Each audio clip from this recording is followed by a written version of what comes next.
कब्रिस्तान में love letter. दोस्तों, कहते हैं कि प्यार इंसान से वो सब करवा देता है जो वह कभी सपने में भी नहीं सोच सकता। लेकिन क्या कोई अपने प्यार के लिए आधी रात को एक भयानक कब्रिस्तान में जा सकता है? आज की कहानी कुछ ऐसी ही है। मेरा नाम रवि है। मैं बचपन से ही अपने पड़ोस में रहने वाली एक लड़की प्रिया से प्यार करता था, लेकिन मैंने कभी उससे अपने दिल की बात नहीं कही।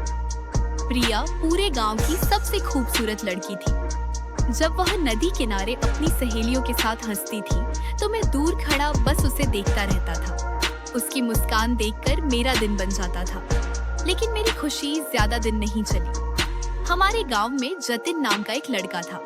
वह और उसके दोस्त लड़कियों को परेशान करने के लिए पूरे गांव में बदनाम थे। एक दिन मैं नदी किनारे बैठा था कि तभी जतिन अपने दोस्तों के साथ वहां आ गया। वह बोला, रवि, आज मैंने प्रिया को देखा, बहुत खूबसूरत लग रही थी। फिर वह हंसते हुए बोला, मैंने तय कर लिया है, प्रिया मेरी गर्लफ्रेंड बनेगी। यह सुनकर मेरा खून खौल उठा। मैंने हिम्मत करके कहा, किसी लड़की को उसकी मर्जी के बिना अपना नहीं कहा जाता। जतिन बोला, ठीक है, कल फैसला हो जाएगा।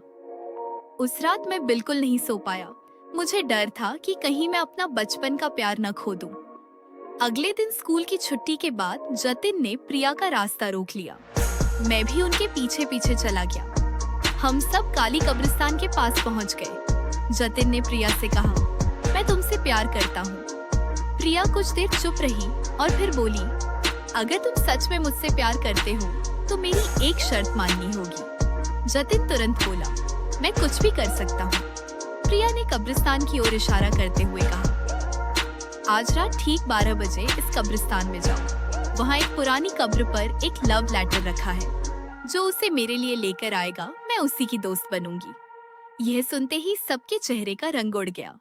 लेकिन मैंने मन ही मन फैसला कर लिया, मैं जाऊंगा। रात के ठीक 12 बजे मैं कब्रिस्तान पहुंचा। चारों तरफ सन्नाटा था। ठंडी हवाएं चल रही थी और दूर कहीं उल्लू की आवाज आ रही थी। प्रिया ने कहा, पहाड़ी पर एक मूर्ति है, वहाँ से मोमबत्ती लेकर आगे बढ़ना।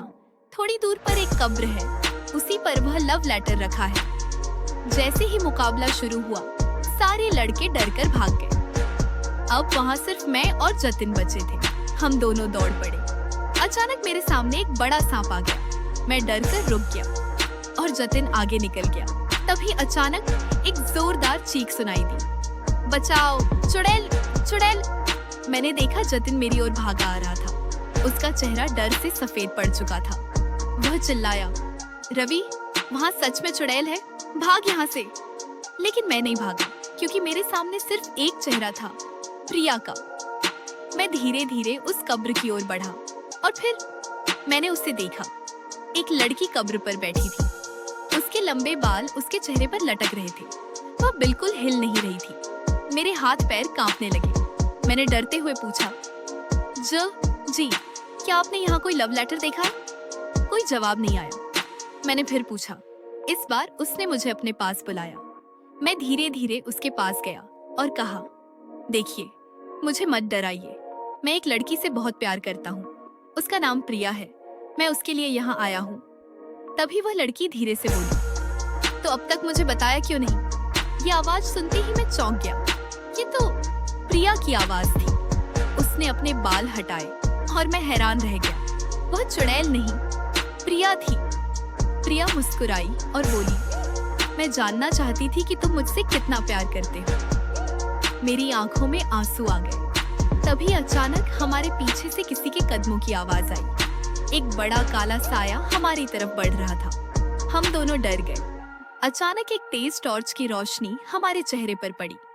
कौन है वहाँ? वह कब्रिस्तान का चौकीदार था। हम दोनों एक दूसरे का हाथ पकड़कर वहां से भाग खड़े हुए। अगले दिन स्कूल की छुट्टी के बाद मैं अकेला घर जा रहा था कि पीछे से आवाज आई, रवि। मैं मुड़ा। प्रिया मेरे सामने खड़ी थी। मैं कुछ कह पाता उससे पहले उसने मेरे होठों पर उंगली रख दी और बोली, मुझे पता है तुम क्या कहना चाहते हो। फिर उसने मेरा हाथ पकड़ लिया और मुस्कुराते हुए कहा, मैं भी तुमसे बचपन से प्यार करती हूँ। उस दिन मुझे समझ आया, सच्चे प्यार को शब्दों की जरूरत नहीं होती, कभी कभी आंखें ही दिल की सारी बातें कह देती हैं। और दोस्तों, एक डरावना कब्रिस्तान, एक रहस्यमयी लव लेटर और एक नकली चुड़ैल, दो सच्चे प्रेमियों को हमेशा के लिए मिला गए। अगर आपको ऐसी भावनात्मक और प्रेरणादायक कहानियां पसंद है तो वीडियो को लाइक, शेयर और चैनल सब्सक्राइब जरूर करें।